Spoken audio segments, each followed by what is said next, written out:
Hey guys, it's Paradise, and with Title Update 1 dropping, there's some cool changes and hidden mechanics that if you know, it will make Wilds a bit smoother and more enjoyable for you, especially if you want those juicy monster parts for your new builds. If you've been having trouble joining those Zoh Shia SOS flares to farm, but you've been getting annoyed by those horrible pop-up errors, well then you should know that resting at the camp is actually very useful because you can use it to cycle your current investigations. If you're struggling to get Zoh Shia to spawn for you, then what you can do is reset the world's monsters at your camp by resting. We've found that setting it to the inclemency period and at daytime has yielded the best results for us, but we've seen others get it at different times of day and weather conditions. We tested up to 40 times and 2-6 couldn't get it to spawn all 40 times he rested, while I got it quite quickly by rest spamming in the ruins of Wyveria. When 2-6 then moved to the ruins of Wyveria and rested there, he had a lot less trouble getting it to pop up. So we recommend going to the ruins of Wyveria and resting back to back in the inclemency period, which hopefully makes Zoh Shia pop up for you in around 5 to 6 rests. But of course there is an RNG element to it. Next, you should know the skill Maximum Might has been tweaked in the new update, making it even better. This is fantastic as it was already a very strong skill in the current endgame. Previously, Maximum Might had an interesting sort of grace period when you lost your stamina. This meant you could dodge roll once without losing the buff. It had around a 2-second internal grace period while you're under maximum stamina before you would then lose the buff. However, after the update, this 2-second grace period will reset after you regain your full stamina bar. This means you can dodge a lot quicker or use stamina consuming moves without losing the buff, so long as you regen the bar fully before 2 seconds completes. This means you can dodge and do other actions a lot faster as long as you let the bar fully regen between doing them. On top of this, it means the Folga Anjanath set bonus is less of a priority in mix set builds, as it's now much easier to manage the uptime of this buff even without that set bonus. Next up, with the new Title Update 1 finally adding in Zoh Shia as a farmable monster, many people are intrigued by how its new weapon skill, Whiteflame Torrent, actually works. Well, thanks to some clever community members over on Reddit, and specifically Ling Samuel, we now know how the behind the scenes of this skill functions. It turns out it works in a somewhat similar way to other skills like Flare, that only apply their effects to specific attacks that can trigger additional damage. For example, you can see on the switch axe my wild swings cannot proc it, while other attacks can.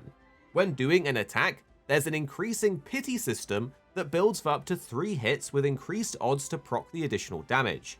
The thing is, there's also an internal cooldown of 3 seconds that applies both after it procs as well as when it doesn't, which is what causes the inconsistency in the timing of the damage proc. So the first hit has a 33% chance to trigger the flat 50 damage in high rank or 30 in low rank. If you don't proc the skill on this first hit, it starts a cooldown of 3 seconds, and after that ends, your next applicable attack will have a 50% chance to trigger the skill. If this also fails, it will go on a 3-second cooldown once again, and after this, the third and final applicable hit will guarantee to trigger it. So the skill is really interesting as it doesn't matter what weapon or attack speed you have, it's all about consistently landing applicable attacks that can activate the skill. Furthermore, this skill becomes extra interesting when paired with the Rathalos set bonus Scorcher, because they sort of stack together and change the damage of the proc but in a unique way. Shout out to Soy Sauce on Rice for figuring out the numbers. With Scorcher 1, it increases the flat damage portion of Whiteflame from 50 to 60, and then adds additional fire element damage on top of around 300. This gets boiled down in the damage calculation, which includes your elemental modifier and a target's resistances, which on the training dummy, as you can see, gives us an end result of around 70 damage. With Scorcher 2, the flat damage of Whiteflame increases massively from 50 to 80, and then adds an additional fire element damage of around 800 on top. As before, after all of those damage calculations, the end result is around 100 damage on the training dummy. So all of this behind the scenes of the damage number is why the damage itself is variable, as part of it is the Whiteflame's damage proc and another part of it is the elemental damage. Now, a great new addition in Title Update 1 is the increased farm speed. Resting at your camps now yields you more materials per day, making it more viable to continually rest for farming materials such as honey, mite seeds, and other useful items. To compensate for this, the resting has increased its cost from 300 to 500 points, so bear this in mind, but it is a great option if you're running low on materials. This is especially good to know because there's a lot of reasons to be resting at your camp. Now, you may already know the update added in the pick a meal vouchers that lets you choose any regional meal of your choice in the Grand Hub canteen, and it even gives your lobby members a free meal too. The current Deshagama special challenge quest though in the arena has these vouchers as a reward. We got it by getting A rank, making them currently quite farmable. Furthermore, you can get them as a reward from the barrel bowling minigame in the Grand Hub. Although it is random, the game is pretty fun. However, you will need a lot of tickets to do this, so let's go over how you get them. There is a lot of ways to get these tickets. The easiest and fastest is to claim them as your daily login bonus, but that only gives you one ticket, but you do get your lucky voucher too.